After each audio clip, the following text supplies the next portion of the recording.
Good evening, everyone. I'm going to open the January 15th, 2020, the first meeting of the new year of the Hatfield Planning Board. This is the first time we've been on television for a while because at our previous December meeting, John unfortunately was sick, and so we were not filmed that night. To my left is Steph Schlige, my right, Paul Dostal and Jimmy Tarr. Mike Poshek is not here at the moment, maybe here later, but we do have a quorum to start tonight's meeting. Before we don't have a lot on the agenda for tonight, but before we jump into the first agenda item, is there anyone here that would like to speak during public forum? You're on for the informal meeting, so I'm only going to make note of the fact and inform the board that just yesterday, Kyle Scott, the building inspector, sent a violation notice of terms of a special permit to Big B's Auto Body Shop. That's up on Linseed Hill Road. Paul, you might remember, I don't know, Steph, if you were on the board at that time. If you remember, we limited their request to sell cars there and put that establishment back into business to the number of cars that they could have on the lot at any one time, in particular cars of in a wrecked condition, I guess would be the way to say it.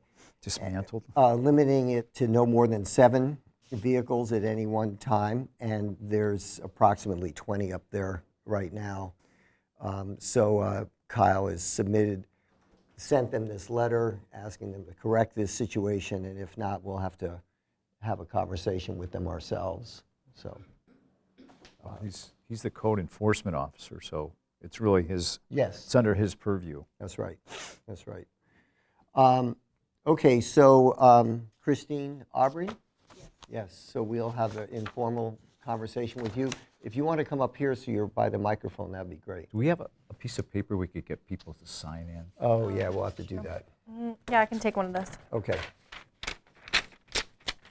We asked for a name and Yeah, address. name. Not so much, Yeah. but I'll keep notes, but I just want Okay. to have a attendee sheet.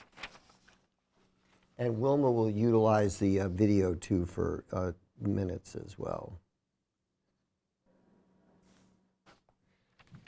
Does everyone have a pen, or we can just use? We need to.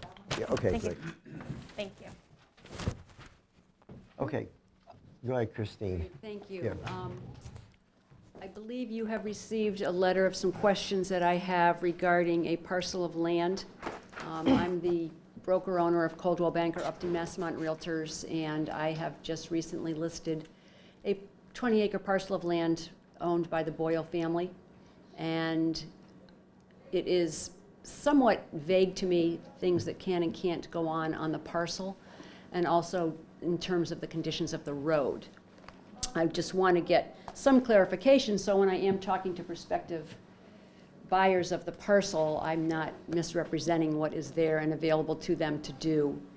I'm mostly concerned about whether or not the beginning of Jericho Road leading up to this parcel, which is about 300 feet down Jericho Road, whether or not that would have to be widened.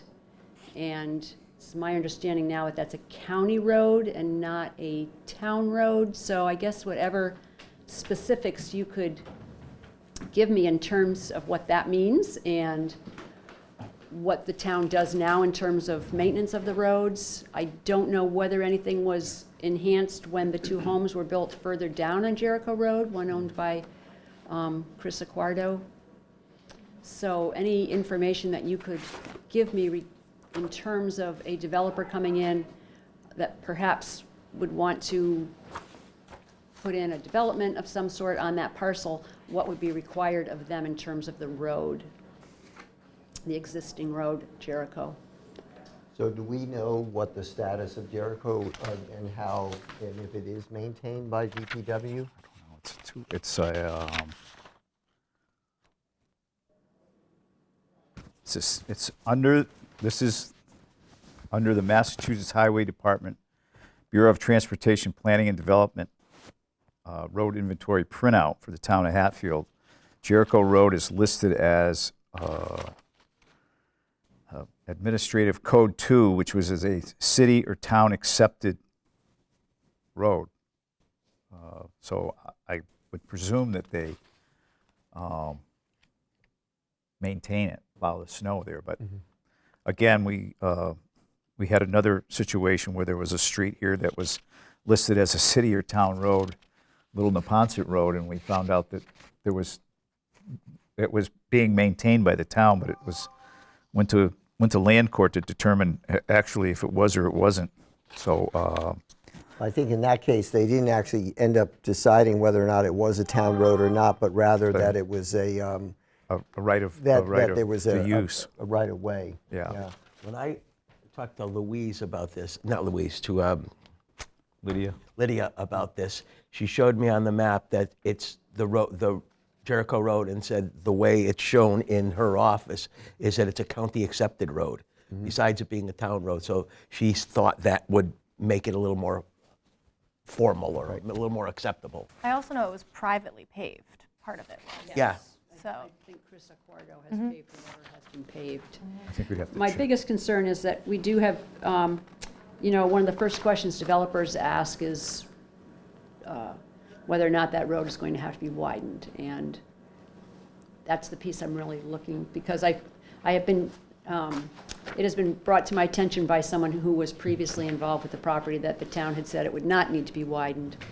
I do have some documents that go back to 2009, 2012 that I really don't want to have to rely on. I mean, they're back and forth things between Clearwater Properties and the Board of Selectmen, and I believe it's also considered partly a county road, and that the Hampshire Council of Governments is involved in making some of these decisions. Except they don't really So- exist anymore. Pardon? Except the Hampshire Council of Governments really doesn't exist anymore. Okay. So, in other words, right now, then, there's really still not a very clear answer as to what would have to happen. So where do I turn to next to get that type of information? So I would encourage you to talk to the Phil Genovese, the head of the Department of Public Works for the town of Hatfield. What was his name again? Phil Genovese, his highway- office highway actually is department. right just across the hall from here. Because in particular, he would be able to confirm for you the status of the road and how it's maintained, and also then confirm, if indeed this one individual paved it, why they had to pave it as opposed to the town paving it. I mean, we do have roads in town that are town roads that are not paved. Straits Road, there's a significant stretch of Straits Right. Road that's not paved. It's still maintained, it's scraped, like Vermont does with their roads, their dirt roads, but it's not paved. Yeah, I believe Chris paved it just from choice of wanting to have a paved road. that was too dusty. Yeah, okay. Okay.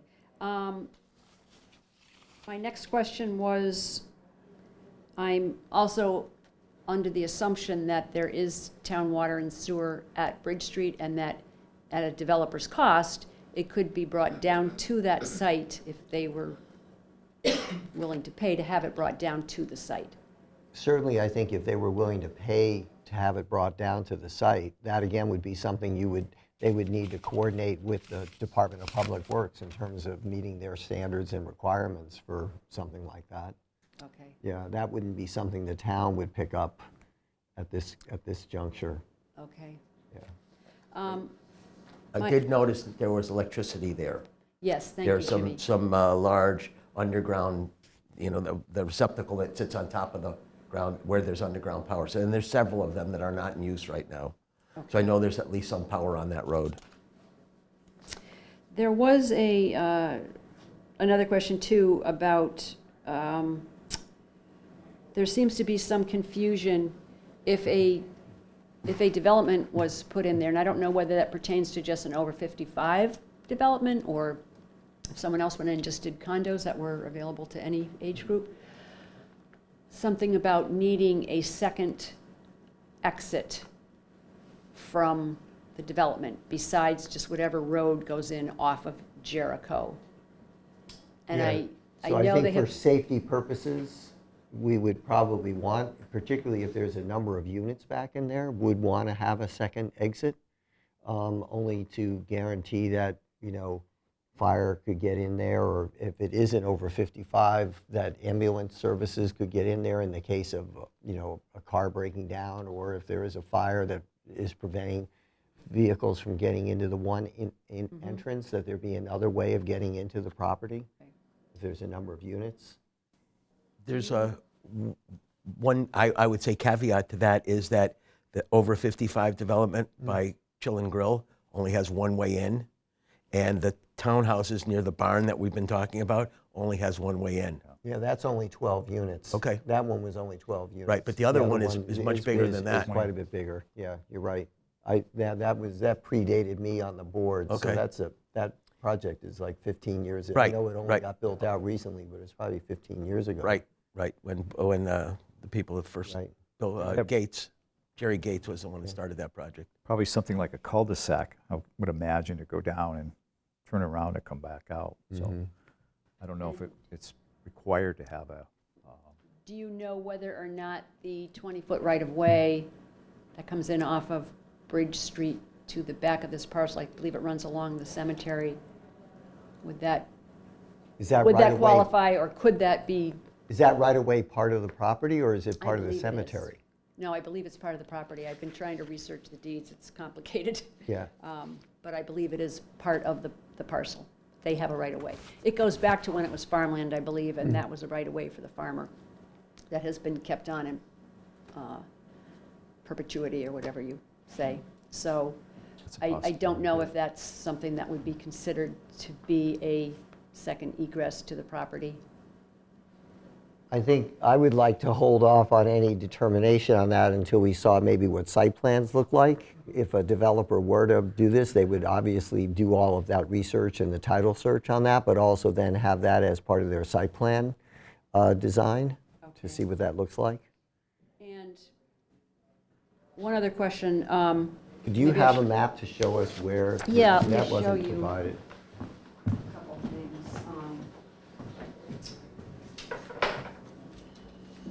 Because I would imagine, This really given shows Jericho the- Road, there's probably some wetlands You see issues. right and- of way here. There's a right of way that comes in and runs down this side of the property. Well, excuse me, it comes in from Bridge Road. It's right here. Along the cemetery. Yeah, it's Bridge Street. It runs. I don't know here's if you remember the cemetery. previous realtor signs that were there, but there was one right by the road there on that right of way, Mm-hmm. or alleged And right of way. I believe it's only 20 feet wide, but I mean, Okay. it is access. So it's all of this property here. Yes. And so it's getting its road frontage off of Jericho. right Jericho Road here. Okay. there. And I know the town has a lot of, for example, I don't know whether any of you ever saw these, but these were done, actually, you're talking about Jerry Gates. Jerry was originally going to buy this parcel, and then his partner in real estate passed away, and he didn't move forward. And Berkshire Design had done some just concept plans. These haven't been surveyed. The delineages of everything are just from overlay, so I'm not looking at these as being anything perfect yet. But in the process of doing this,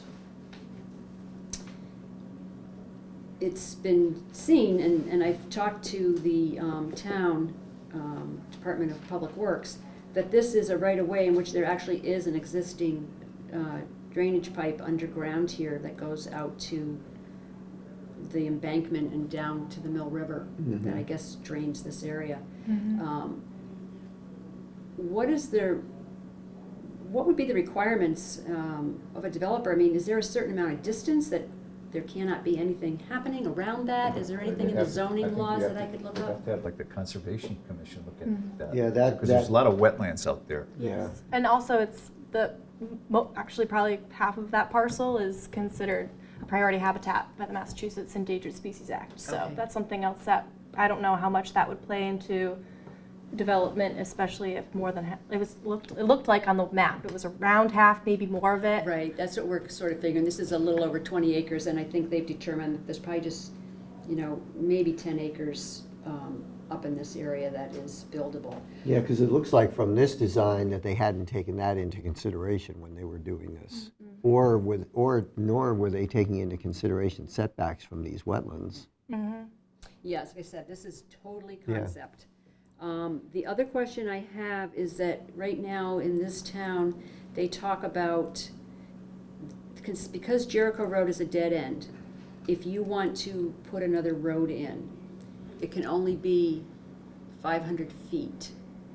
And then for any additional 100 feet, you have to classify 2 acres of open space. So that's what this concept was. But my question to you is, it's unclear to me, is the 500 feet of the road itself, or is the 500 feet have to start back at Bridge Street? It may depend on what that road is, what Jericho Road is classified as. Yeah, I mean, I potentially. think, depending upon that, but let's say, for example, Jericho Road were to, be, a town road fully maintained, it would be then. Starting here. Starting there. Okay. Yeah. So you're feeling that the Phil from the Public Works is the one that's going to be able to really definitively tell me exactly what I'm dealing with in terms of Jericho Road? Yes. And I'm pretty sure there's drainage that was put into those fields that are further along, not down this way, the Zagrodniks own them, I'm pretty sure. Uh-huh. And I know that there was drainage put in there a long time ago and so I don't know how much is their drainage versus the town's drainage in that, if that drainage there. I think this is classified as town, and I did speak to someone in the DPW about it, and he said, yes, there is piping there now. So I just have to be cognizant of that for anyone that comes in. Okay. All right, so. So one of the requirements for multifamily 55 and over is that the property be adjacent to a business district? Because that's all rural residential, right? So what about the one that's now on? On Elm Street? On Elm Street. Well, so interestingly enough, that is adjacent to not that that's the kind of business. I mean, the thought was when this was designed was that 55 and over communities would be in areas like, say, in Northampton, where you would be able to walk to certain services and things like that.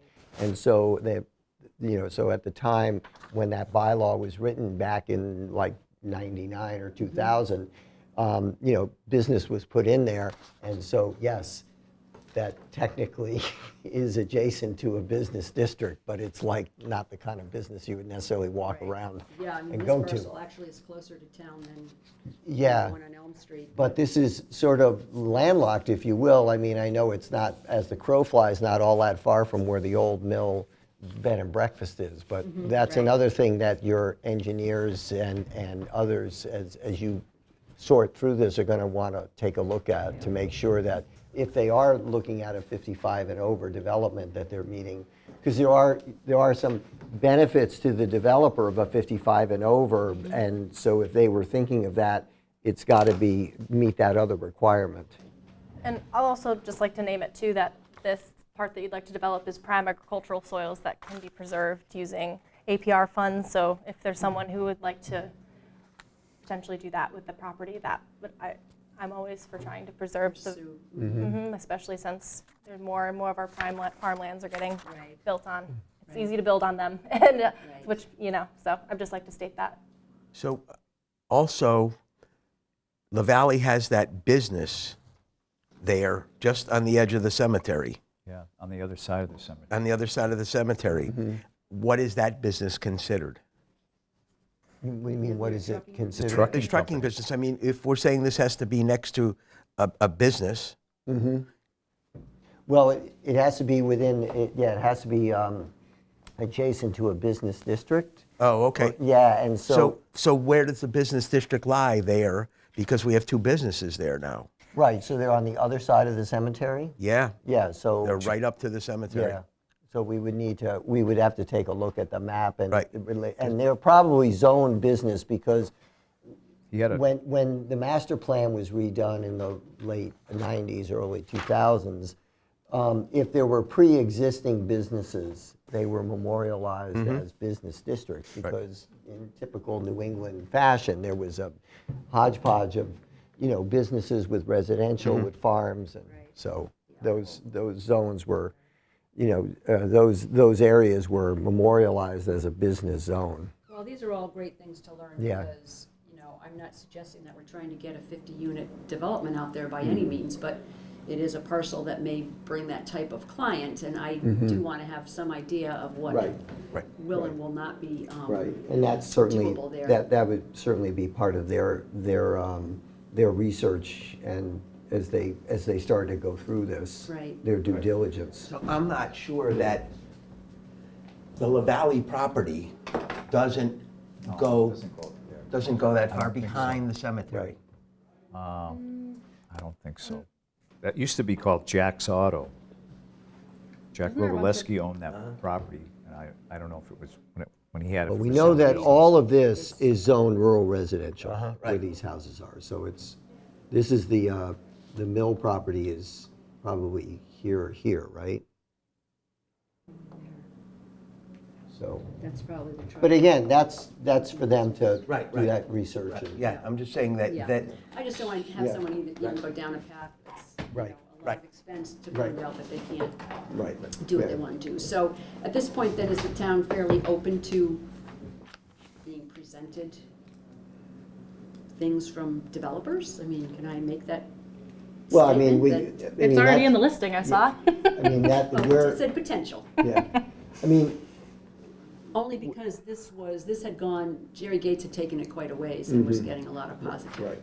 response to it when he had to back out. yeah, so certainly our responsibility as a board is as people bring proposals to us that, they feel are in keeping with our bylaws and the use table, it's our job then to review and respond to those. And I mean, as Steph said, this being prime farmland would some of us on the board like to see it remain as prime farmland? Absolutely, but we I also also see the burden of the added water and sewer situation too, potentially.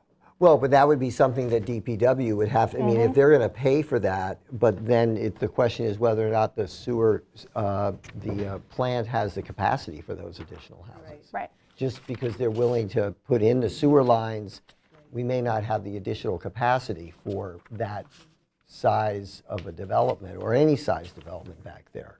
So it would be so it would maybe be that you have to not only pay to put the lines in, but also pay to, expand the treatment facility as well. So that's something to keep in mind. And also abutting on that back end of that property is the church, Holy Roman Catholic Bishop of Springfield. And But that's the cemetery though. And it goes all the way in the back there. Oh, it does? we're all getting It's something. it's an Amber Alert. Oh, okay. That's funny. It's not funny, but Yeah. I'm certainly not opposed to looking more into the APR. I mean, we've done that on other parcels before. Is the town, if we need some assistance in that, if I can get the Boyle family to maybe consider that, that's something the town would be interested in. Yeah, so we've done, helping us so I'm the pursue. chair of the Ag Committee, Okay. and we've actually helped a number of landowners over the last, well, actually, the last APR that was done in town was probably 4 years ago, but the town just last year helped protect 22 acres of farmland up on North Hatfield Road. We do have a fund set aside with our Community Preservation Act funds to contribute to the purchase of APRs, because the state looks for the communities to provide a portion of the purchase of those APRs, and we have that funding in place already to support that assistance if necessary. And so if it is prime farmland, that's a high, that's the highest bar of soils, and it's also what the state is actually very interested and attracted to right now. So Is How that, do they determine the value of that parcel? Are they going to look at it just as farmland? That's No, they would do an appraisal based on what the build-out potential could be, and then they compare that to what an ag value would be. And so, but they would look at what a local zoning would allow and what the potential would be Right, for so only up to as high as the set zoning, nothing that could be done by special permit or, I mean, like a development right now really wouldn't be something they would, That's right. Yeah, because that requires, I mean, because there's obviously an awful lot of infrastructure expense and Right. associated with all of that, and Right. plus build out time. So Right. they would look at what local zoning would allow, for lots off of Jericho Road. which would just be Yeah. based on the frontage then here. Right. Okay. Yeah. Great. Good. Well, thank you very much. And I wanted to stay and listen to your open space conversation. Actually, that's just going to be an update on the fact that we are trying to still get some meetings put together. So we're not going into any kind of detail on that. So I wouldn't, you won't be missing much. All right. Well, thank you very much. Yeah. Thank you. Helped Yeah. steer me in some good directions. Okay. I All right. appreciate it. Nice to meet Yeah. you. You too. Yeah, I'll tell Janet. I said, Yes, please Yeah. do. You're welcome. Bye. We'll see you. okay, so under board discussion and update, so the very first one is the open space development bylaw. So I missed the meeting, but you all had a chance to meet with Jeff Lacy. I guess Paul wasn't there, and he made a presentation on his work in Shutesbury on the open space development bylaw. After that meeting, and I spoke with Jeff, I circled back with the Pioneer Valley Planning Commission because we do have LTA, local town assistance time, still allocated to us from Pioneer Valley Planning Commission to help with that redoing our open space development bylaw. And so at the moment, what we're attempting to do is for Steph as co-chair and myself as chair to meet by conference call with Pioneer Valley Planning representatives and Jeff to sort of put together a plan for how they can work together with us to revise our bylaw. There's a couple reasons for doing that. One is we were recipients of a grant. It's sort of an odd. The money doesn't come to Hatfield. The money goes to the Pioneer Valley Planning Commission to help Hatfield. Yeah. And so we got a grant for that to happen, to work on revising the open space development bylaw, which is what we worked on all last year. Just before town meeting, as the town councils were looking at that bylaw, they found something that they felt was potentially unconstitutional that was in the bylaw. And that was, upsetting to us. It was upsetting to Pioneer Valley Planning Commission because they viewed the work that they were doing with Hatfield as potentially a model for them to use for other communities. So they want to get this right. And so they are motivated to make sure they get this right and work with us and to, sort of revise this in such a way that it will pass that muster. So we have a lot of sunk cost into this through Pioneer Valley Planning Commission. To start all over with Jeff requires us laying out additional funds that, quite frankly, we don't have right now, certainly in this fiscal year. So we're not in a position to get anything done in time for town meeting in May. So since that's the case, what I would like to do and what I talked to Corinne about is to work with Pioneer Valley Planning Commission so that they can work with us along with Jeff. So Jeff can help them revise their documents as well. So that when we're done, we have a bylaw that we feel we're confident we can bring to town meeting for hopefully adoption by the town, that also we're confident meets all of the legal requirements and would be, not run into the same problems that we had last year. So And it also enables us to take advantage of, in effect, the work that's already been done by Pioneer Valley Planning Commission and the additional LTA, local town assistance funds that they are willing to provide to us to help. How would we pay Jeff? So then we would pay Jeff through our technical assistance funds, Okay. which, Is that legal? oh yes, absolutely. Yeah, because it's not a very large contract and it's Okay. just specifically for his assistance. By not trying to get something done by May, we're also then moving ourselves into the next fiscal year. So we would have fiscal year 21 funds available to Okay. us as well if we needed to use them for his additional assistance. So is your plan to have something at the town, or what are you thinking, to have something at town meeting for May, or you think it'll be later than that? No, it'll be much later. Okay. It'll either be at a special town meeting if there is one in October, or it might be May town meeting of 21. Okay. So, And we would try and do something that's, I guess, what we had with Pioneer Valley Planning Commission was almost complete, minus a couple of things to fix. But then Jeff is proposing something pretty different. right. And so are you thinking of trying to meet in the middle somewhere, or trying to keep most of what Pioneer Valley Planning Commission did intact? I'm just curious what you're thinking about that. I would like to keep most of it along the lines of what we had last year. As it turns out, the one thing that was a problem was actually a very small matter and easily can be fixed. The problem is that we only discovered it hours before town meeting, because when the town council finally, a second town council looked at it and said, "Wait a second, this is I don't This really is the wanna thing do we this." adopted sort of from Hadley too? No. This was something we were working on. Okay. from No, I draw- meant, so at one point, we were talking at town meeting about why we couldn't adopt something, and I can't put my finger on it, because there was, and somebody said, well, Hadley, we're copying Hadley's. And then the story was, well, Hadley's is illegal, and we're copying it, and that's why No, it didn't get pursued. That's not this one. Okay. I don't know Okay. what you're referring to. But so to answer you, Steph, what I'd like to do is not quite meet in the middle. I think what Jeff can do is help us revise the one that we have. I think what he was proposing would be a significant challenge for us here, given the amount of farmland we have in town, and what he was proposing, I think would be very hard. Right. I think where we were with Pioneer Valley Planning Commission, we were the board at that time. Jimmy, you were not on it, but Mike was. All of us were.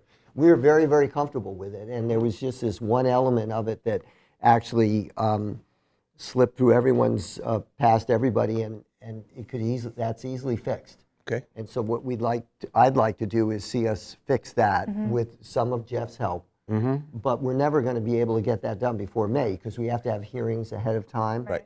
So I'm thinking that we can continue to work on this, allow us to get into fiscal year 21, which will provide us with additional funding for technical assistance if we need it.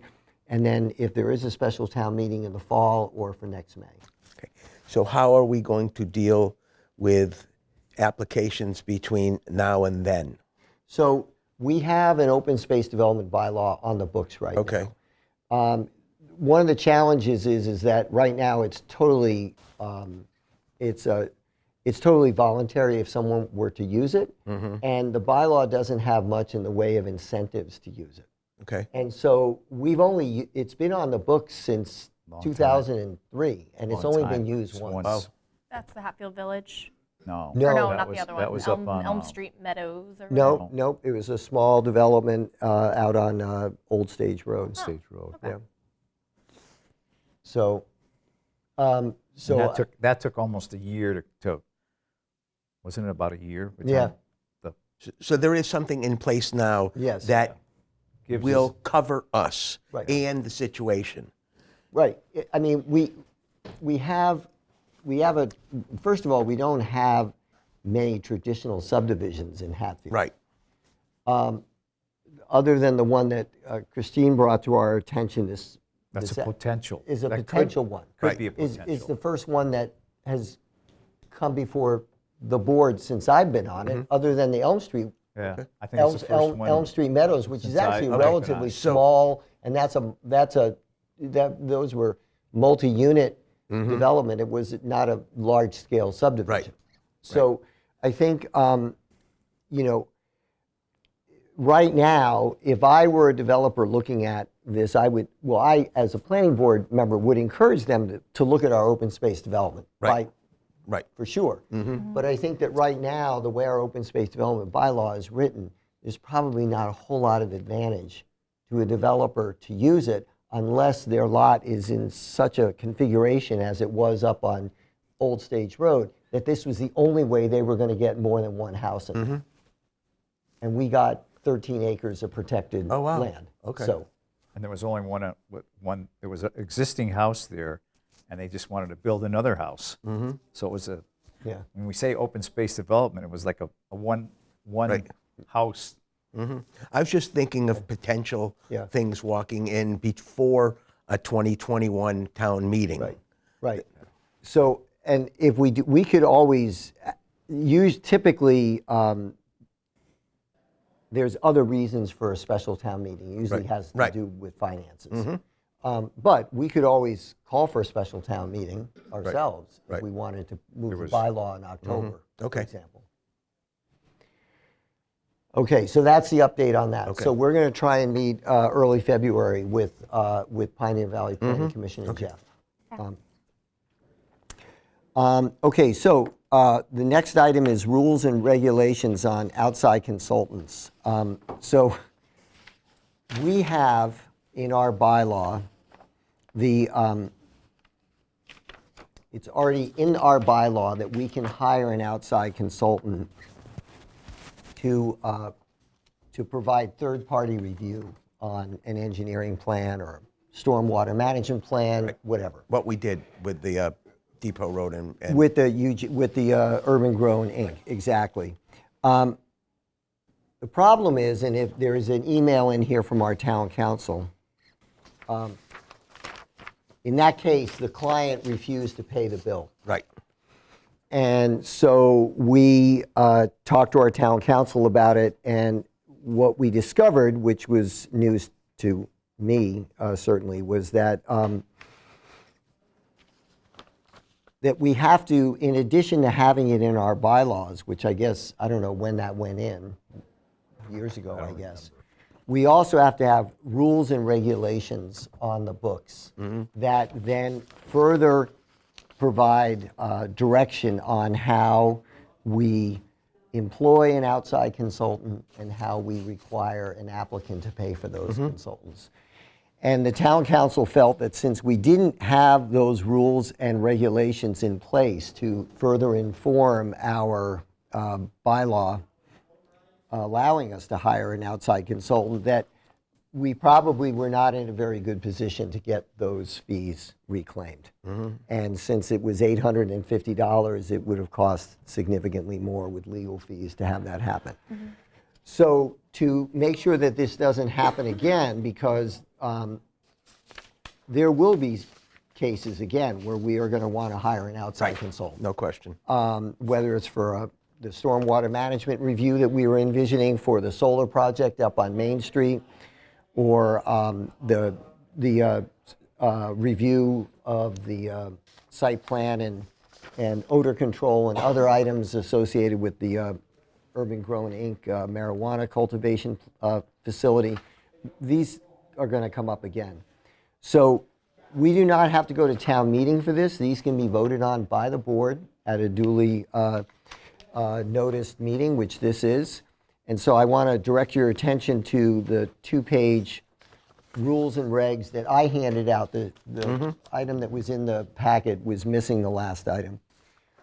So I'm just going to, I'll read these really quickly. Pursuant to General Law 40A, Section 9, the Planning Board of the Town of Hatfield hereby adopts the following rules and regulations with respect to its processing of applications for special permits and its review of site plans. We already have these rules and regs in our subdivision code, but this will cover any other situation. Application review fees. When reviewing an application for a special permit or site plan review, the board may determine that assistance from outside consultants is warranted due to the size, scale, or complexity of a proposed project or because of a project's potential impacts. In advance of reviewing the application, the board may, by majority vote, require the applicant to pay a review fee consisting of the reasonable costs which the board anticipates incurring for the employment of outside consultants engaged by the board to assist in the review of an application. The review fee is separate from and does not diminish or offset the applicant's obligation to pay the appropriate filing fees. Review fees shall be demanded, paid, and applied consistent with the terms of General Law 44, Section 53G. In hiring outside consultants, the board may engage engineers, planners, lawyers, urban designers, or other appropriate professionals who can assist the board in analyzing a project to ensure compliance with all relevant laws, bylaws, and regulations. All written reports and other work product of such outside consultants shall be made a part of the record before the board with respect to the application in connection with which such consultants were hired. C, funds received by the board in payment of its estimated review fees shall be deposited with the town treasurer, who shall establish a special account for this purpose. So in other words, we will get an estimated amount of money up front from the applicant. It will be held in escrow. Expenditures from this special account may be made at the direction of the board without further appropriation. Expenditures from this special account shall be made only in connection with the review of a specific project or projects for which a review fee has been or will be collected from the applicant. Failure of an applicant to pay a review fee shall be grounds for denial of the application. Review fees may only be spent for Review fees may only be spent for services rendered in connection with a specific project with respect to which they are collected. Accrued interest, if any, may also be spent for this purpose. At the completion of the board's review of a project, any excess amount in the account, including interest if applicable, attributable to the specific project shall be returned to the applicant or the applicant's successor in interest. For the purpose of this regulation, any person or entity claiming to be an applicant's successor in interest shall provide the board with documentation establishing such succession in interest. E, any applicant may take an administrative appeal within 14 days from the selection of an outside consultant to the Board of Selectmen. The grounds for such an appeal shall be limited to claims that the consultant selected has a conflict of interest or does not possess the minimum required qualifications. The minimum qualifications shall consist either of an educational degree in or related to the field at issue, or 3 or more years of practice in the field at issue or a related field. The required time limit for action upon an application by the board shall be extended by the duration of the administrative appeal. In the event that no decision is made by the Board of Selectmen within 1 month following the filing of the appeal, the selection by the board shall stand, meaning the planning board. So these are the regulations. These are actually fairly standard form that other communities have adopted to, again, further inform this hiring of outside consultants. These have been provided by our town council, Tom Mullen. Are there any? I would like to get a motion to adopt these rules and regulations. I'll make a motion to adopt the rules and regulations relating to special permits and site plan review as just read by Chairman Wagner. Is there a second? Second. Okay, seconded by Jimmy. Yep. Okay. So there's a motion on the table to accept these rules and regulations and to use them henceforth. Is there any discussion? Do we have to list where this is going to go? It's going to go under this 5.35? That wouldn't wipe that out, would it? See, we have procedures for review and referral. Yeah, so these are the technical fees. review fees, but what we don't We'd have. add application fees would go under here. Well, so no, it doesn't actually get included into our bylaws. It's actually rules and regulations that are attached to our bylaws. So Okay, this so- is the problem, is that we had this, but we didn't then have the rules, we didn't have okay, adopted okay, rules and okay. regulations to inform how that all happens. All right, So that's what this does. all right. So, so these will become part of the record. We'll be able to make them available to any applicant. And more importantly, what this does is it requires us to set up this account up front, which then they would pay an estimated amount. So my question is, who determines the estimated amount? So we don't run into a conflict with an applicant saying, you estimated it was going to be $400 and now all of a sudden it turns out to be $3,000 or vice versa or whatever. So where are we going to come up with a number to use as an estimate? Well, I think what we might be able to do is, as we get projects coming in, we can ask a few people what they thought an estimate might be. I think in this case, I was told that it probably wouldn't have been more than about $1,000 Right. to do that review, so we could have just put it at 1,000. If it Okay. came out at 850, they get Right, 150 in interest Right. back. Well, that's what I was getting at. So Yeah. we got burned for $850. Right. So I was thinking if we could cap it a little higher, we could start out a little higher than that to protect ourselves. Yeah, no, absolutely. Yeah. I think we would do that because they're going to get their money back Right, if it doesn't right. get to that. So, so there is a motion on the table, and we have it second. Any other discussion? Okay, all in favor? Aye. Aye. Any opposed? Okay, the motion passes unanimously. Okay, so the next item is modification for, this is just a discussion at this point on modifications on our marijuana and the solar siting bylaw. I want to bring up the solar one first because it's not going to take long. If you remember, when we were considering the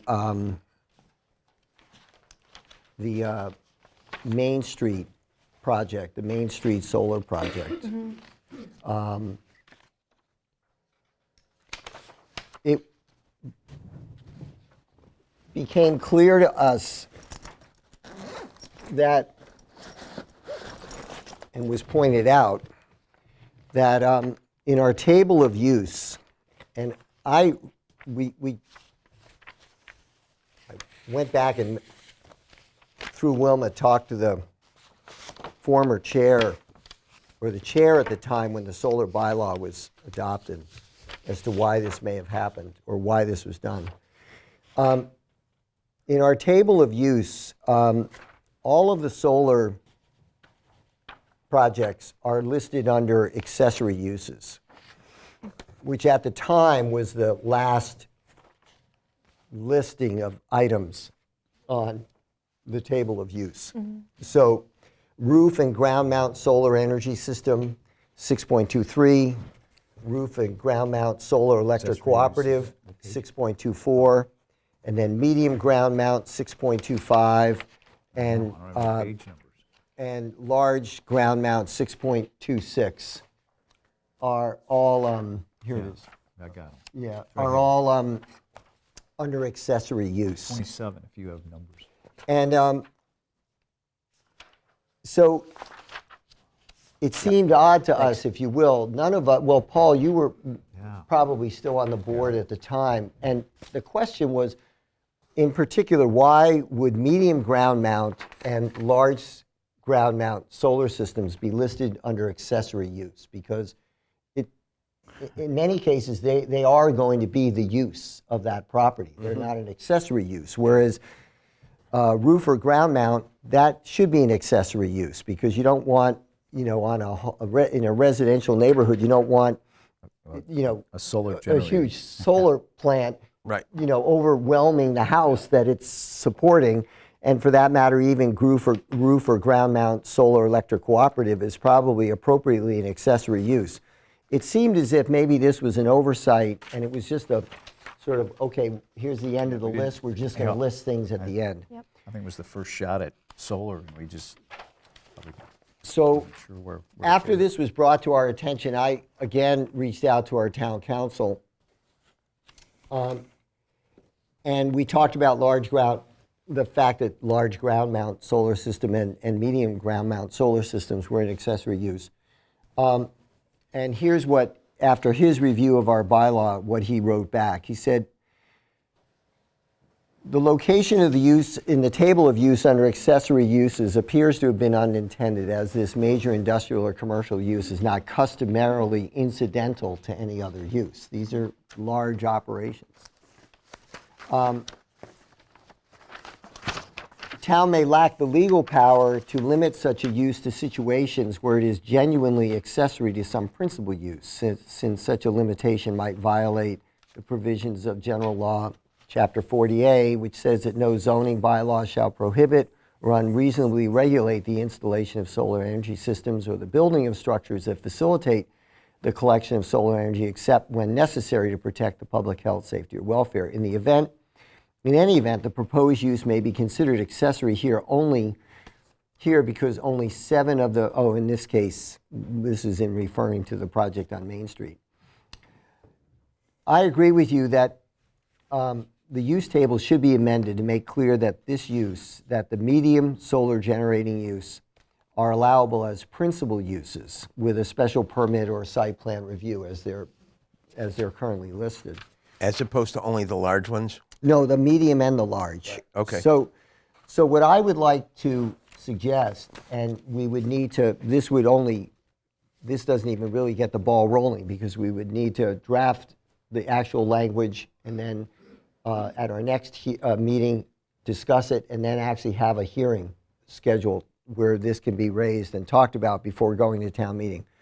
But I would like to suggest that we move medium ground mount with all of the special permit and special site plan approval, everything that's in the table of use right now for medium ground mount and large ground mount systems. So no changes in how they're presented in the table of use, but we move them from where they currently sit now to under industrial uses. And we just move them over to the industrial use. And can you explain how what that would potentially impact, just moving it? Well, so what happened was, and maybe industrial use is not the best. Maybe we should move it, and that would be something I would want to double check with our town council. Maybe we should move it to commercial use. The reason that I think we should move it is because if you remember correctly, during the argument on the Main Street solar project, it was being argued by the attorney that this project was large enough that it was no longer an accessory use to the lot.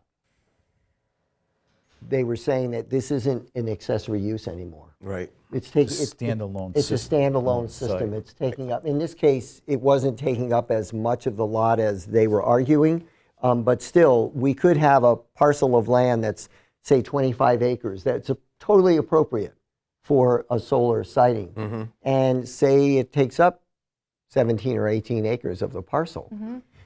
The way it's set up right now, it's arguably not an accessory use, because what's the accessory use? It's an Right. accessory. What's it accessory to? What's in an accessory to? And was it confirmed that it was a misplacement? Yes. Well, Or did they say like, oh, no, we could argue that it The- wasn't accessory use and deny the project? the previous chair really couldn't remember why it was placed there, and I think we just, the attorney in reviewing it said that he felt like it probably was an unintended. It was what's often called a Scribner's error, that it actually ended up here, and because again, this was the end of the list. This was the end of the use table, Where do you put it? and you just put it at the end. Put it at the end. Put it at the end. And it seems like it's just like roof or ground mount and home systems or roof and ground mount solar cooperative systems appropriately are an accessory use because they're accessory to the house and accessory to the group of homes. But in the case of a medium ground mount or a large ground mount, they are the use of the property. Right. And so it seems like they should be in a different separate category. area. I would think maybe more commercial than industrial, but I don't know the distinction definition-wise between the two. But to me, it's a commercial operation producing electricity. That's Well, then, generating if that were the case, it would fall under our retail and service uses. Uh-huh. And that may be a more appropriate place. But I will double check with Okay. but is the board willing to even entertain this? That's what I want to ask tonight. Because if you're not, then we'll just drop it. I don't think we have a choice. I think it would be a good idea to get it out of here. Right. Okay. And also, I don't want to necessarily open another can of worms around that, but I mean, when were these adopted, and should we be talking about more if we're going to tweak a little bit of it, do it all at once? I don't know. A lot of towns are restricting the size of a lot of solar projects, and I don't know if that's the way the wind is blowing now, or I'm just curious about a conversation around that too. Well, at a minimum, we can move this and then we can still have that conversation. Okay. I think that's a longer conversation than what we can get done in May, for May, but I think we should try and do this for May. Okay. I agree. If that's all right? Okay. Yeah, well, I then- don't think this is going to be that hard. Yeah. Right. All right, I will double check with Tom, and then I'll put things in motion so that we'll address this at our next meeting. Okay, so now on the marijuana bylaws,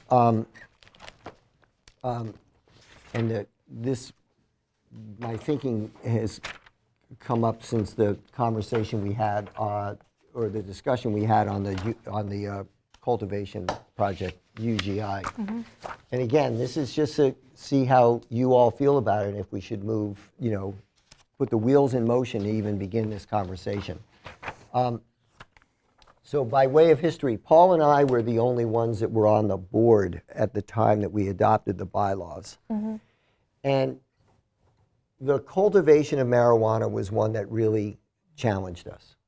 We live in a farming town, and there's a lot of farmland, and there's a lot of farmers in this community. And this could potentially be a new cash crop for farmers. So we struggled, if you remember, Paul, when we were discussing cultivation and that segment of the bylaw, as to whether or not we should limit cultivation in terms of its distance to residential units, and much as we did with retail. And we decided in the end to not put a restriction relative to distance from residential units because of the fact that most farms have a residential unit associated with them. And so we weren't really sure, who or where these projects might come up. After the conversations and the hearings on the UGI proposal, I thought more and more about it and realized that maybe there was an easier solution right from the very beginning that had eluded us, certainly eluded me. And that is that we consider restricting any cultivation of marijuana from within, and just as we do with the buildings, like retail, it's edge of building to edge of building. It's not lot to lot. So in this case, it would be edge of field or edge of the Greenhouse? well, it would probably be Property line? the security zone. Okay, The right. security That makes zone. more sense, yeah. The security zone. So edge of security zone to a residential unit, that no cultivation occur within 300 feet of a residential unit that's not associated with the operation. So therefore, if there is a farm, an isolated farm, for example, that has a house on it because the farmer lives there, or they own the house and they lease it to a farm worker or whoever, that's part of the operation. And if that's the only house that's within 300 feet of the cultivation, that's okay. Right. But if there's any residential unit, other residential unit within 300 feet of that cultivation, that we not allow the cultivation to occur within that 300-foot zone, if you will.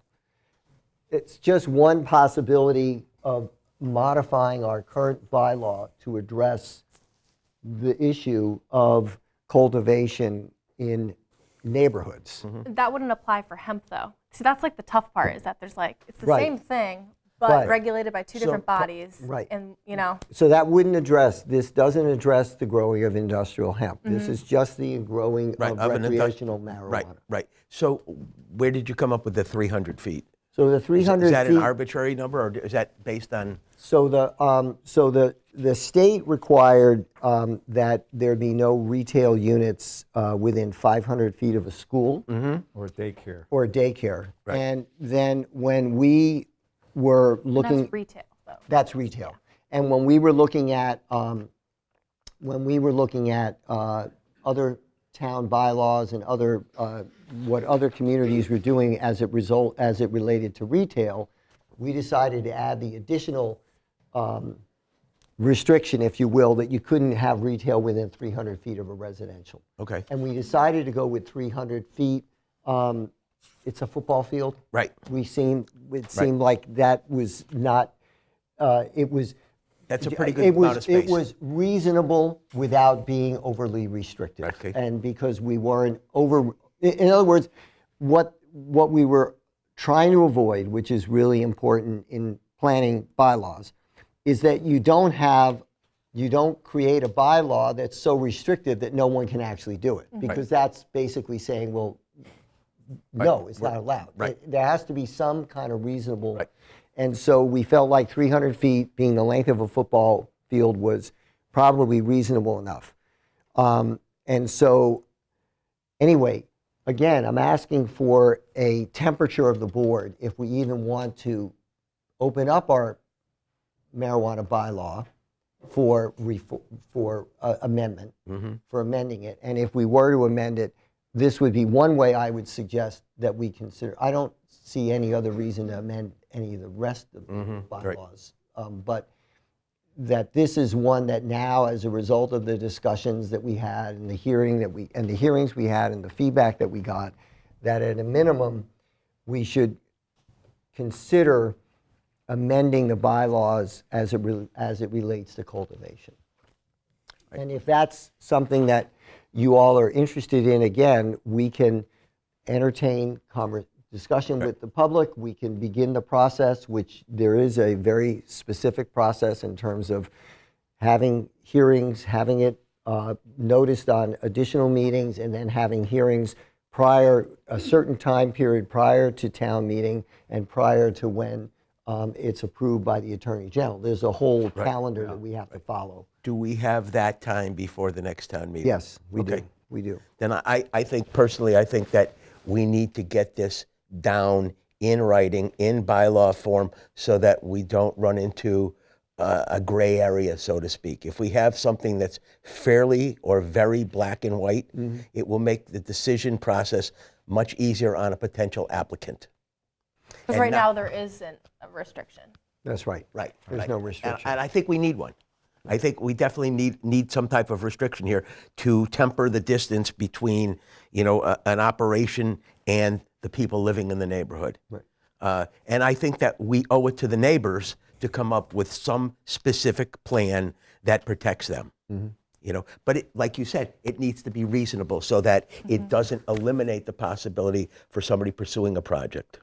Well, And it would also have someone pick a project that is more suited with those Right. parameters. right. I mean, the requirement, quite frankly, that no retail unit be within 300 feet of a house, or 300 or 500 feet of a school or a daycare, basically narrowed the places where you could put a retail unit in Hatfield to a very, very small area of town. Right.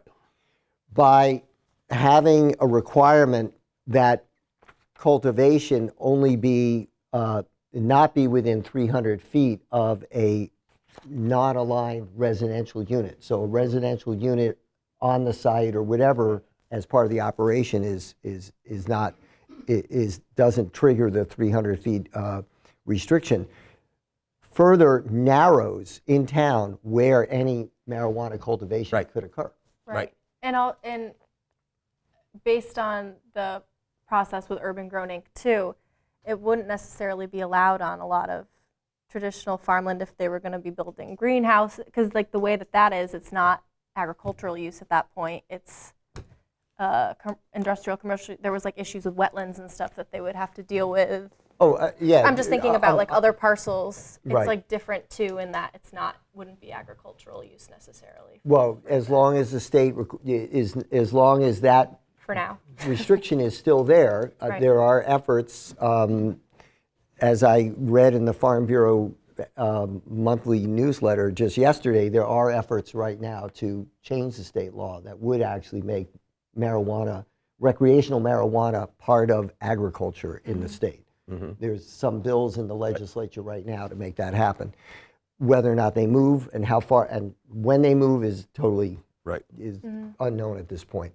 But yeah, so Steph is right. I mean, you're going to have not only it's going to narrow the areas of town in a farming town where someone might do this as a operation. To keep a family farm. Ancillary to their farm or maybe the primary use of their farm. It's going to narrow those places in town where that could happen. And because it's not technically considered agriculture, then there's going to be the requirements, particularly if they put in a greenhouse around wetlands, setbacks, and Right. all of that. So, Which would further eliminate narrows much it. of the prime farmland, like along the river, basically. Right.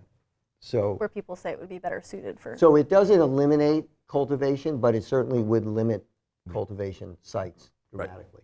But again, we can talk about this.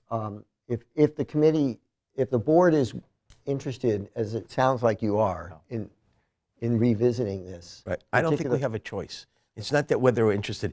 It was so controversial. It was such a calamity, the way that all came down and the bad feelings that were developed. I think we need to have something in writing and straightforward that says, yes, you can operate here. No, you can't operate there, period. You know, and I think that would eliminate people coming with the ideas, maybe they can figure a way to fudge it a little bit or whatever. You know, we need to have really specific, hard and fast guidelines. Okay. I also want to say I don't want us to just go and change bylaws just because of one specific project. Right. But this was the first project. Right. Really using these bylaws. And it's gonna come again. Well, yeah, I mean, actually. Not necessarily these people, but it's gonna come again. Well, and what Steph just noted is sort of like the bylaw equivalent of spot zoning. You like, oh, we'll just change it because someone wants to do it, or we don't want them to do it there, so we'll just change the zone. So I appreciate that. What I wanted to say by pointing out the history is that this is an issue that we struggled with. Right. The then committee, which was Paul Labby, Right. Paul Dostal, myself, Ron Sassi, and Rick Bertram. We discussed this at length. I'm sure. And we didn't really know how to come up with a solution where in a farming town we didn't want to tie the hands of the farmers. And we also recognized that many farms, most farms, have a house associated Right. with them. This solution that I'm suggesting as an alternative would have been easy, and I'm kicking myself that it eluded me at the time, but I also didn't think it would be an issue. didn't but, think- Right. you know, We didn't know what we didn't know. Right. Right. So, Right. so we are not, in effect, we're sort of revisiting something that we had already discussed.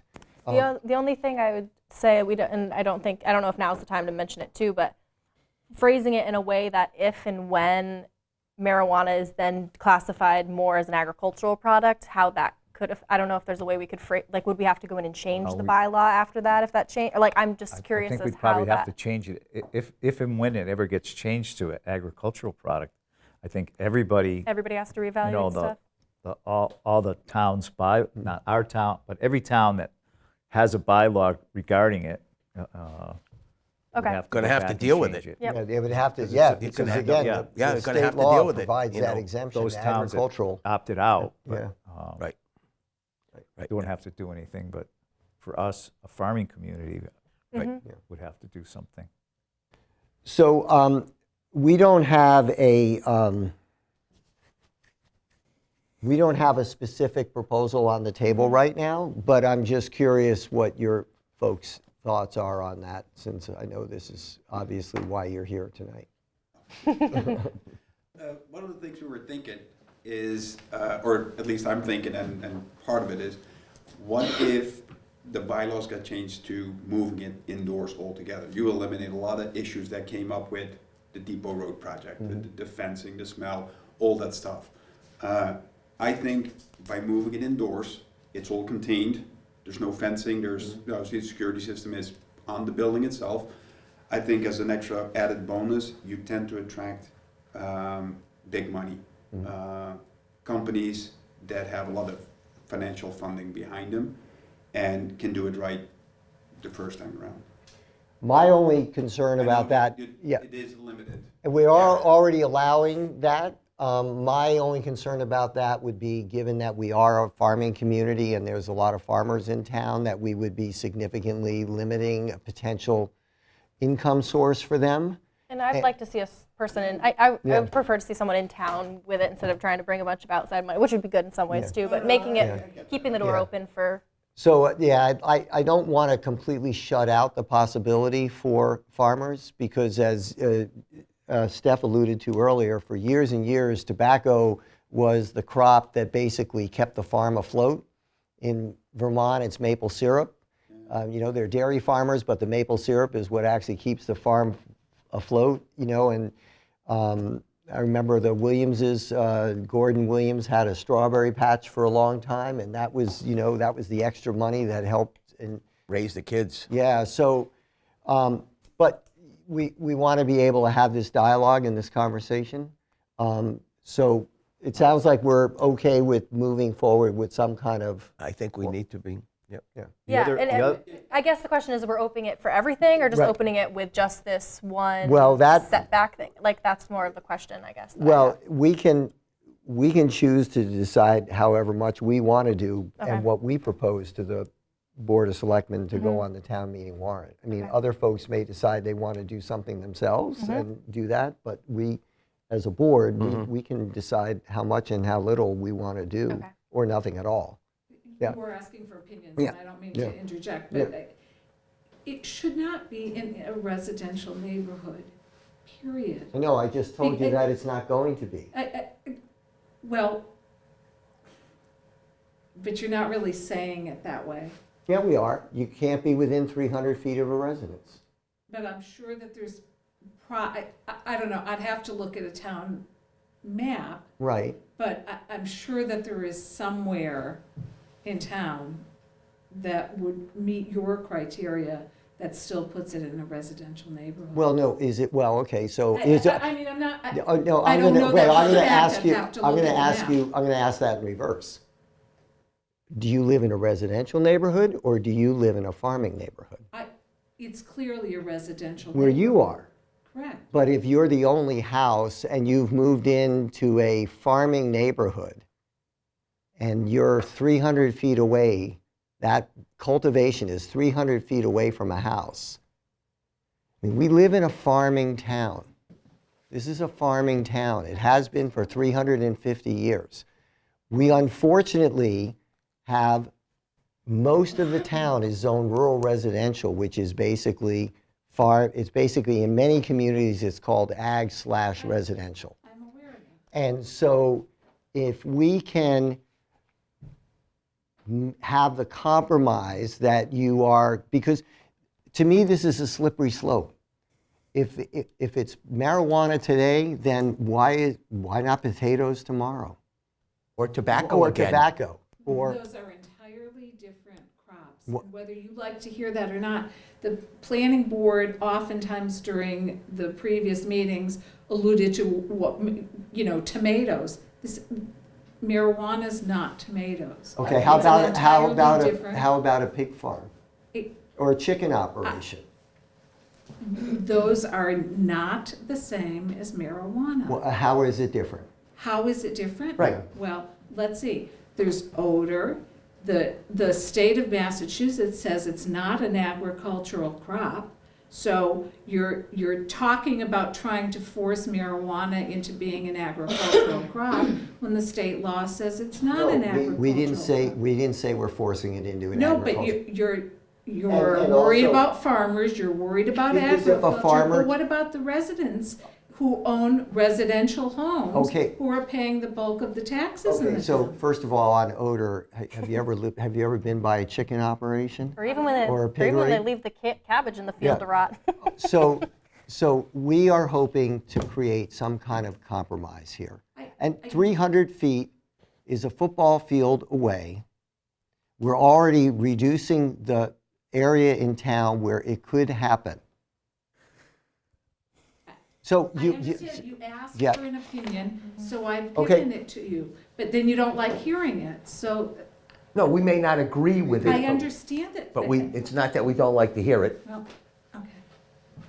But it definitely, I like the idea of at least revisiting the bylaws so we can not only prevent the whole UGI fiasco, but also future fiascos that are gonna go in right. a lot of different spots around town that are exact carbon copies of the UGI project. Right, because we're in a farming community that now has a lot of non-farming residences interspersed with agriculture. I mean, we have one of the biggest potato operation in Massachusetts, In New England. right on Main Street. Yeah. And that's surrounded by houses. So we live in a farming community. It's the character of the community. So the other thing I do want to point out is that this, if we are able to move this forward and then have it voted by 2/3 majority at town meeting, it's only at that point that this goes in. We're well aware of that. Yeah. So. And also us thinking about it being an agricultural crop, we are doing our diligence in what could be coming down the pike and trying to stay ahead of the fact that it is likely to be an agricultural crop at some point in the future. As you just said, you'll have to rewrite everything anyways. Right. But as of now, it is not an agricultural crop. Right. And I think that's what Beth was alluding to. It's not potatoes, tomatoes, all that other stuff. It is, as of now, not a farm crop. Right. It's exactly as industrial hemp. It grows the same, it smells the same, it stings, but it is not. And that is obviously by state law, and it is what it is. Right, and So- but it does, to your point, while it's not technically an agricultural crop, if you're a farmer and you know how to grow a tomato, you probably know how to grow a pot plant. Yeah. And you probably know how to do it better than somebody who's never done it before. I agree with that. Excuse me, yes. Yeah, so while you guys are visiting and looking at this, is it possible to also consider, and again, I'm just throwing out there as a possibility, to limit the actual grow area? So while we were going through this whole process with the original application, I looked at other town bylaws, and they actually limited the grow area. So hypothetically, I can grow marijuana behind your house, I can be 300 feet away, but if I'm growing 100 acres of it, 300 feet isn't really gonna matter. So I'm just asking if that could be something taken into consideration also. In terms of the size of the Right, outdoor grow exactly. area. 5 acres or 10 acres or Well, whatever. right. You know. I don't The have a state doesn't number, allow but- that much, Huh? the Yeah, but I state, think- I don't remember, I don't think they allowed that much, but it is a lot to go from nothing to, Yeah. yeah. Behind my house, or I don't know what. Yeah. I think some towns have restricted you So can state grow restricts it is- here, but you can grow 10 acres or I think whatever the I number think is. Hadley restricts it to no more than 10 6. acres. Something like that, that's the one I think I saw. Excuse me? Theirs is in square footage. It's square Just footage. the state, the Cannabis Control Commission does it in square footage too. Those are Right, things and to theirs think is the about. lowest square footage that you can. There's So, also yeah, preserved so we half could of certainly think about that. Put a size restriction on it also. Yeah, I mean, we're at the early stages of sort of revisiting this, so. But I think, again, we have a lot of people who know how to grow things in this town. And, We don't And- want to take the opportunity away from them Yeah. either. Don't get us wrong. well, yeah, Let's okay, grow grapes. all right. More grapes. But it shouldn't impact the residents around it. So I love the idea of at least Minimal. putting a buffer in and possibly limiting the size, and you can alleviate a lot of problems. Because mean- as of now, it still requires a fence, and that is obviously one of the big Right. issues. Right, but that if you're we have. 100 yards away from a fence, Yeah. then you're, yeah, you can pull out your binoculars, but you also could be 100 yards away from a plastic cake. From a what? Or you could be 100 yards away from a house that's painted a color you don't really like. No, I get it. So Yeah. we welcome the Yeah. change, don't get us wrong. Or jet engine noise or something like that. All right, so we do have some minutes to, there's, That was from the last meeting. yeah, at the very back of the package here. Okay. Well, thank you. Yeah. I would like to thank the Yeah. residents for Yeah. coming. Yeah, and absolutely. We welcome your input to Right. And I meant that. We're not, the public hearing. it's not that we don't want to hear from you. It's just that we may not totally agree, but we're looking for input from a lot of people, not just the people on that neighborhood. Yeah. And that's why, thank you. that's why where it should end up is at town meeting, where the town gets to make the decision. Well, I think back, and obviously we're not out of the woods yet, we as residents, but it all kind of caught us off guard that that site was selected for yeah. that Well, don't, project. here's what happens a number of times, and it was, we have, well, I'll give you some examples. Is one time, somebody wanted to have a windmill in their yard. We don't have any zoning bylaws on windmill. So we worked with another town, we got some plans from another town, and worked, it took us a year to write a bylaw. We advertised for public hearings, a number of public hearings. How many people do you think came? Exactly. So we passed the bylaw, or we didn't pass the bylaw. We presented it at a special, it was a special town meeting. And when it went before the town meeting, they went, what are you talking about? It was like the same kind of thing that was this, the solar project. The solar project hit us by blindsided because we had nothing on solar. And at that particular time, if you read the Massachusetts law regarding solar's allowed by right. So the building inspector issued a permit for one solar project because we didn't have anything. But then that became controversial. So we had to we had to jump through the hoop to come up with something, but it's difficult to get people to come to the meeting. And, the first time they're hearing about it, they say the first time I ever heard anything about it is on the town floor in May. And we really need people here in January and February, and when we're trying to present this to the public. So, tell your neighbors, tell your friends, tell everybody. Not just about the marijuana, also, just Please come to the meetings. I know. Also has the alert system, and it would be very easy to send out one of those alerts. I get alerts about, Yeah, they're closing the street. they're closing the street because. They're canceling for Halloween. whatever- Correct. So I get an alert about that. I don't know. That's I don't something that. understand why. I think they have to, only if it's like an potential emergency Well, thing first of they all, do. there's so many hearings. I mean, there's so many meetings. We're just one. We're just Yeah, one. I It's think one that's that part you're of the problem. concerned, that you guys have a lot of concern about, which I appreciate, but it's just one. And so what I want to also point out is that, Paul made me think of it when he mentioned the solar bylaws, because the state came up with the solar bylaw that basically said, if you don't have a bylaw, then you can't restrict solar. You have to have a bylaw that, the same allows for some. with And the marijuana. same thing with marijuana. And here's an example. The town of Charlton didn't pass a marijuana bylaw. And they also didn't vote to not allow marijuana. Not to opt out, right? And so someone came in with a grow facility in Charlton, and the state Superior Court agreed with the applicant that they were allowed to put a greenhouse Is it on an old orchard or in something like that? in basically residential neighborhood that didn't have to deal with wetlands or anything, because Greenland or greenhouses by right are allowed in every zone in their town. We allow greenhouses in every zone, but we made it very clear that the cultivation of marijuana for recreational purposes was not, it required a special permit. And so that was totally why we wouldn't have even had those hearings that we had if we hadn't had the bylaw. Something on the book. By the way, the Charlton case, however, is on appeal.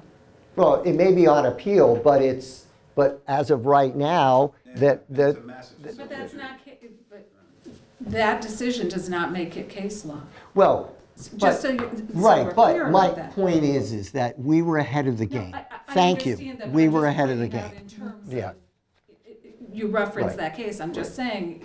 Right, that but it case is still a on appeal. case that went against the town. It did, but Right, it's and so now not it's case on, law. now it's on appeal, so, but it did go against the town because they basically allowed greenhouses in every zone, and they wanted to put in a greenhouse. Let me ask a question. And- I'm sorry. Go No, ahead, no, and finish. if, and I'm not, all I did was read the article yesterday in the Farm Bureau newsletter about the fact that there are some bills out there. I'm not necessarily working on them or for them or against them. I'm just following it at some point. But if indeed marijuana does get included as an agricultural, horticultural crop, then we don't have even the restrictions that we've considered up till now, because it's an exempt agricultural activity. So anyway, I can appreciate your concern about marijuana, but it is something that people grow. And there are farmers in this town, and these farmers protect a lot of open space in this town because they keep farming open. I mean, I understand that, I own open farmland. I understand that, but, so I too am a farmer, technically. you own farmland, I own farmland. right, and you're renting it. No, I'm not renting it. Are you farming it? I use it for my horses. It's an Okay. agricultural purpose. Right. But I don't even seek an exemption from the town. I pay full taxes for Well, it. you can. I understand that, but I'm just saying, you know, a big farm is not the only, you're not your only source of income. You know, I'm just saying, it's not an agricultural product at this point in time. And when the state changes it, maybe there'll be different Recreational regulations. marijuana. Correct. Right, industrial hemp is, I understand. yeah. And so, I understand yeah, that. yeah. We're well So, aware of that. But there's a huge difference between having one crop of industrial hemp per year and having an entire, virtually a 365-day-a-year marijuana right, right, crop. and so. So, you know, Well, again, we may come up with whatever we decide, and you may can certainly vote do the same. vote against it at town meeting or whatever, but I think, you know, and maybe we come up, maybe it's 400 feet or whatever, but a football field away seems a fairly reasonable compromise. First of all, that project would not happen. I In fact, understand that- But this is not an issue of not just in my backyard. I want that to be clear. It's not a. No, there's so many, as there of now, there's are so many so- on dimensions. so many Would you levels. be fighting this hard for the property behind my house, owned by the Boyle Farm, if they wanted to put in a marijuana operation? Would you be fighting that hard against that project? That's not the. No, I'm asking. You said you're not only concerned about I'm about you. concerned Would you about be anybody, fighting that yes, hard because I to don't- protect my yard? Yes, Yes, because because it's not an ours could be appropriate next. situation in a And someone else's residential could be next. neighborhood. Okay. You, Mr. Tar, I think appear not to be opposed to it because certainly based on your concern. Then you didn't listen to me. No, Many wait, of so- many of the concerns that were raised previously had to do with odor, and you perpetrated a belief that there is no odor related to that. say that All right, we're gonna That's not important. we're gonna stop this now. I think that we need to figure out what that compromise is. This is something that, you know, it's a democratic process in the sense that we're all elected. We can ask for input, but it's, at some point, we're gonna come up with what we're gonna put before town meeting.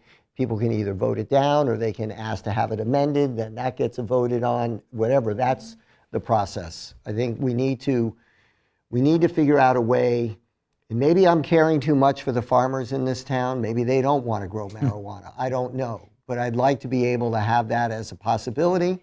And I know of some places right now that I know of that are big enough, large enough, that have a house on them, that if they put in a grow facility, they would be well away from any other residential units by 300 feet. But we're talking about 2 or 3 places in town.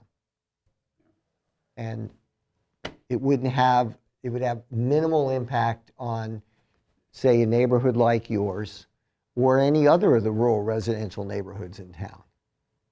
And still allow that farmer to potentially have an operation. And if that's what keeps the rest of their farm open, then that land remains open and available for other agricultural activities. So with a possibly at the next meeting, would you have ideas of what it may?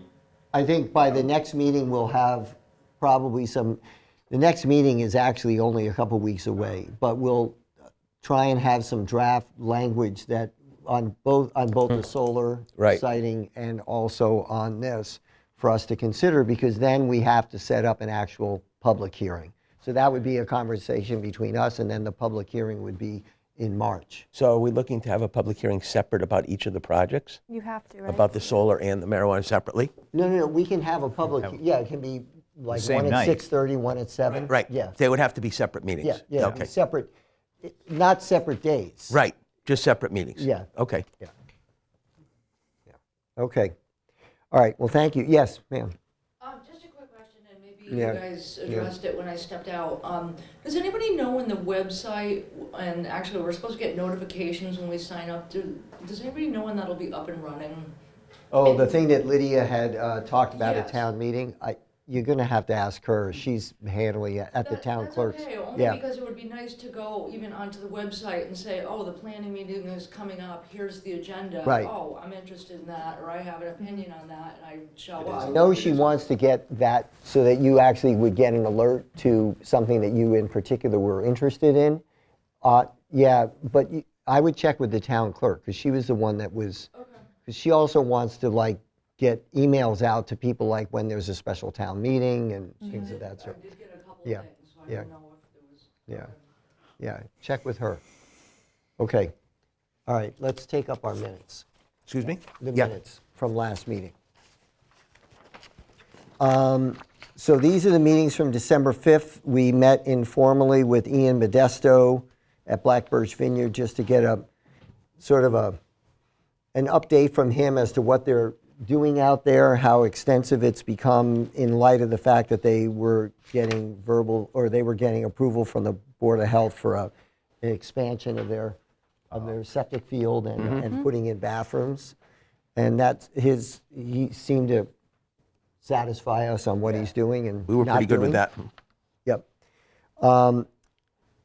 We discussed your previous meeting with Jeff Lacy and the open space development bylaw, which we've updated now. And then I noted that we had gotten the notice from the Department of Community Housing and Development that our subsidized housing update, we have 47 units, which is 3% towards our goal of 10%, and 0 of them are privately held subsidized housing. And in fact, the majority of them are the Capewalk. And then also I went to the Hall of Records and determined that at least in the transfer of the property on Elm Street from Right.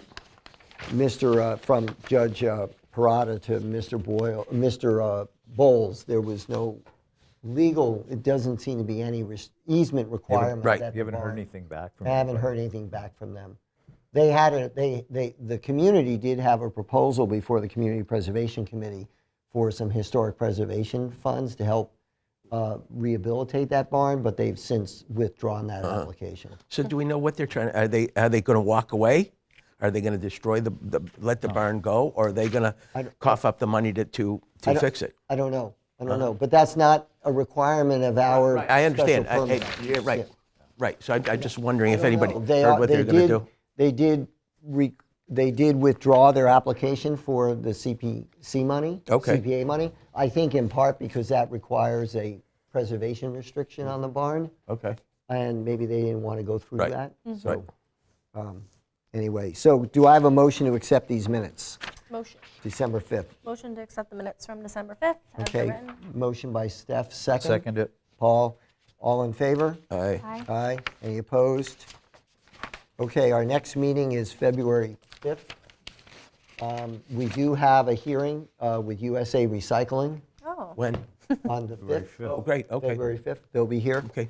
I don't know of anything else specifically, but I'll bring some language on solar and on the marijuana. and is this on both facilities, the Duso property and US? The And one, no, the Tawana? one just on West Street. Okay. Yeah.